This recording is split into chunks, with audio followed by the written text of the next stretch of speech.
We'll see how that goes. All right, and they are off here in the women's lightweight for the Robert Aspices Trophy, MIT and Georgetown. MIT in lane 3, Georgetown in lane 4.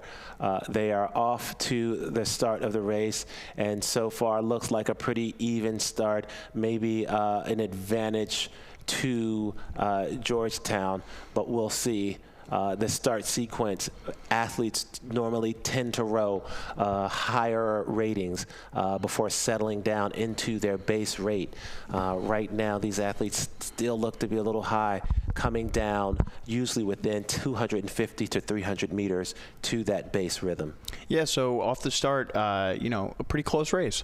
Not much else we could ask for here off the start. Does look like MIT with the slight advantage, but Georgetown, as they settle in as well, MIT beating them to the base rate, but Georgetown goes there as well.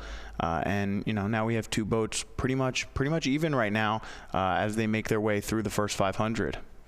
Yeah, and you know, lightweights we've spoken about before. What did we say for women? The boat average is 135. Sorry, the boat average is 130. Individual weights 135. They usually tend to be a lot more technical than the heavyweight boats, really taking advantage of you know, having to be really efficient with their strokes.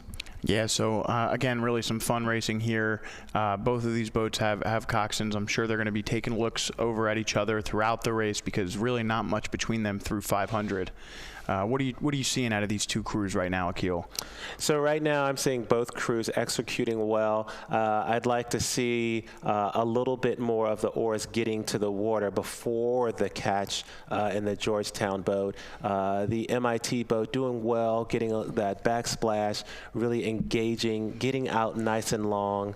The Georgetown boats looks like they could be a little bit longer as well. But you know, overall, both crews are doing a great job of staying in their boats and executing their plans. And you see that Georgetown coxswain just stealing a look, trying to figure out exactly where she is in relation to the MIT coxswain. She might be looking across and seeing the bow ball of that MIT boat, as it looks like Georgetown may have just gained a slight advantage here. But again, they've been going back and forth. It's been tough to tell. It looked like MIT took it over there at the 750, but now Georgetown, now we're at the 750, and Georgetown looks like they're up. But again, this angle isn't 100% straight on, so it's a very close race between these two. Yeah, and you know, even from this angle, it looks like MIT just made another move to halt Georgetown's move. Yeah, so and there goes MIT as well. Looks like they're making a push right here. Right, and then this is the question: can Georgetown respond? Can they hold together with their technique? Looking like there's a little bit of difference between that three-seat and bow in terms of getting their oar in the water. They're back now. They're back into it, looking a little bit more in sync. But this MIT boat here is continuing to row really well now, getting long, pushing each stroke. You know, not a lot. We've spoken about the sort of extra motions. You know, you don't want your head swinging around. You want to stay efficient and conserve your energy. And I think that both of these boats are doing a good job of it. Yeah, so, you know, this is what we've been asking for, right? We have two boats here. We haven't seen them in a time trial yet. We didn't really know what to expect. We were really just hoping that this would be a close race, and this is exactly what we're going to get here. MIT and Georgetown locked in a pretty good battle. Looks like MIT made a nice move there to maybe open up a bit of a lead. Georgetown, we'll see if they can't respond now as we head past that marina there on the southern shore. We're going to be closing in on the final 500 meters. MIT looking really good right now in this third 500. Yeah, and just before, you know, there's the alligator. Yeah. We saw MIT bring up the rating there, and it looks like Georgetown has decided to respond by bringing up their rating as well. Yeah, so 750 meters left to go now. You see that orange buoy in the distance. That's the 500-meter mark. That's when the crews will start to think about a sprint. Georgetown may want to start thinking about it just a little bit earlier to see if they can't claw themselves right back up into this race. Meanwhile, you see some of these fours headed up there on their way to their own grand or petite final themselves as we wait for our crews in this women's lightweight four race to reach the final 500 meters.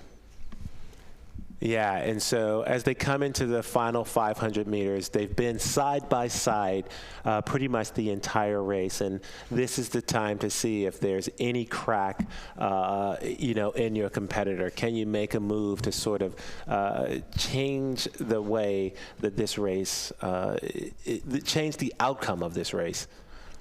What I really like, as I said, is both crews are doing a great job of rowing well, rowing together, really pushing their boats. There's been some small areas where, they've been off at one stroke or two strokes, but that's to be expected. Not every stroke is executed perfectly in a race. It looks like MIT is bringing up the rating right here and starting to make their move. But Georgetown has started to get that boat to really move well now, and can they respond? Yeah, there goes Georgetown. You just saw it there, a couple strokes to raise the rate. And, we'll get a nice little view here. It does look like MIT's beaten them to the buoys. But, Georgetown's still not out of it. We've seen some really great mad dash sprints already in this regatta. We'll see if this lightweight four from Georgetown has anything left. But MIT looking really good themselves as they come into the final 250 meters here. So in this last 250 meters, it does look like MIT has been able to press out a little bit, to squeeze out a little bit more, press away from this Georgetown boat. And this is where you have to bring that technique. You have to be strong. You have to stay together and stay long. It looks like that MIT boat is just staying a little bit longer, reaching out a little bit more, squeezing out a little bit more from each stroke. And so here you see Georgetown trying their best to see if they can respond. Can they do anything to change the complexion of this race? Can they do anything to really push back? But it looks as though that will not be possible on this day as MIT moves toward that finish line, opening up just a tad bit more, crossing the finish line first in the women's lightweight for with coxswain, the Robert Espeseth Trophy.